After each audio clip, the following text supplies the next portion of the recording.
Hi everyone, I'm Danielle Byington, and in this video we're going to be talking about one of the World War One poets, who is Wilfred Owen. So Wilfred Owen had, unfortunately, a very short life because of dying in the war, right near the end of the war. The kind of famous thing about his death is that his mother received the information that he had died while in action just as the city bells, the church bells in the city, were tolling in celebration of the armistice that the war had come to an end. So he made it right until the very end. Unfortunately, he didn't get to live to see like the success of his poetry, as much as it has grown since then.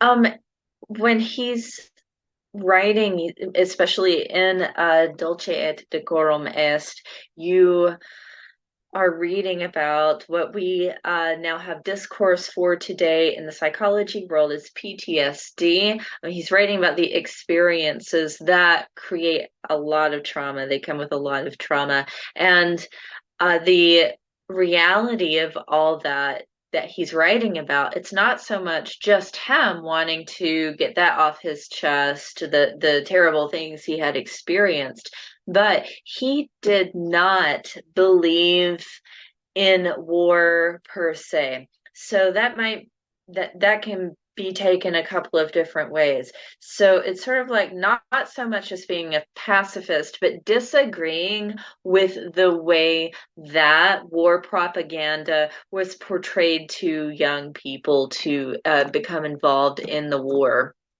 You see that here in the very beginning of the poem, when it says that the people walking, the soldiers, are bent double like old beggars under sacks, knock-kneed, coughing like hags.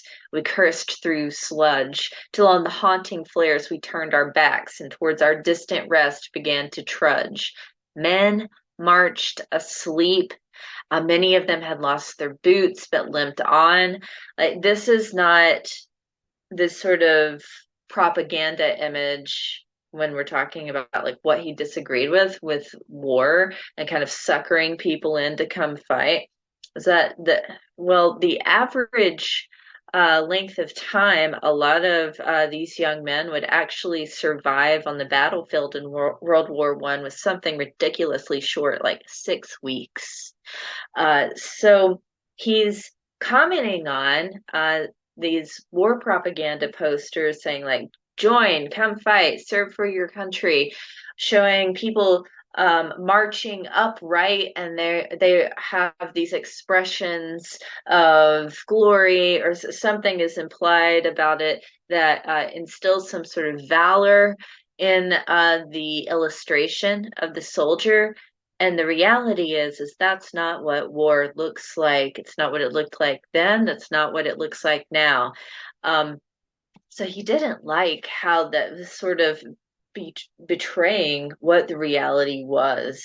That everyone at home who hadn't participated had no idea how ghastly and gruesome the sights of war really were. One of the things I have on the slides here discuss two of those things, one of which is in the poem.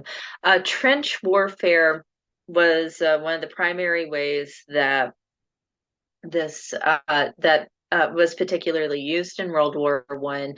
Something like so the Allied side, we had something like just hundreds of miles of trenches on the Western Front, and that's essential because one of the advancements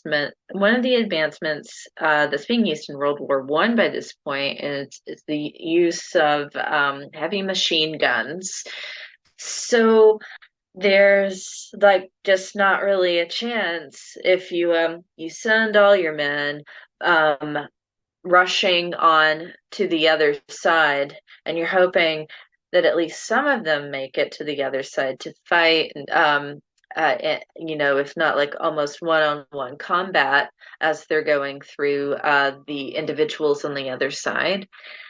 you're not going to have many people who make it because of just the mass shooting, the how fast, how rapid all of that shooting is now. It's not like, the American Revolution where they just stop and load a musket, right? This is a lot of death in a very short amount of time. So fighting from the trenches became essential for survival. And what trenches are is it's what it sounds like. They are in very deep ditches in the ground that are used almost like you might look at a map of them as looking like streets almost. And so from there, they can shoot that like bombs, grenades, things can be launched or thrown, but it's designed to help save lives from fighting in this kind of hiding place because the world above, the war zone above, became known as no man's land.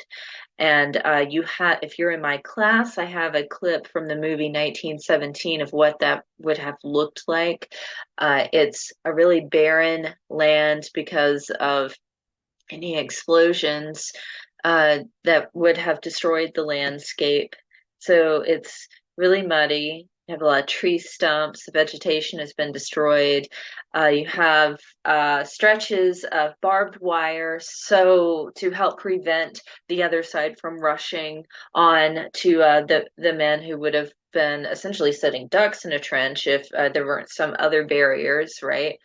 And also, it's littered with corpses, people sent to run out of the trenches. Also, animals like the horses you see in the film clip. On the other advancement, it's chlorine gas, and that comes up in the second stanza. So, as the scene has been set, the soldiers are very tired, drunk with fatigue, and they are deaf even to the hoots of gas shells dropping softly behind them.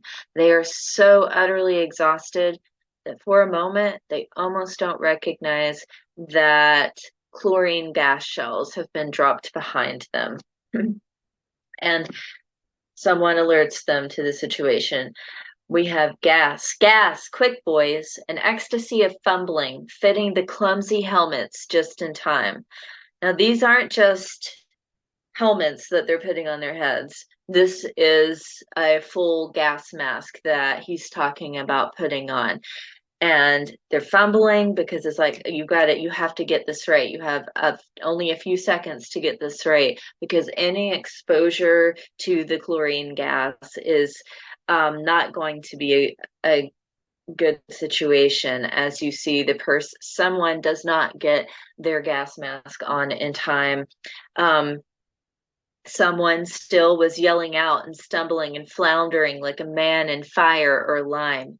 So essentially what chlorine gas toxicity would do to you is the immediate pathology is that it burns your throat as you're breathing it in, like literally, like I don't know, second, third degree burns. It's dissolving the tissue in your body as you breathe it in, and then going on down into the lungs, the what's called the bronchial tree, so the large branches from your throat that then going down into the airways, into the lungs, that continues to break into smaller passages to fill your lungs.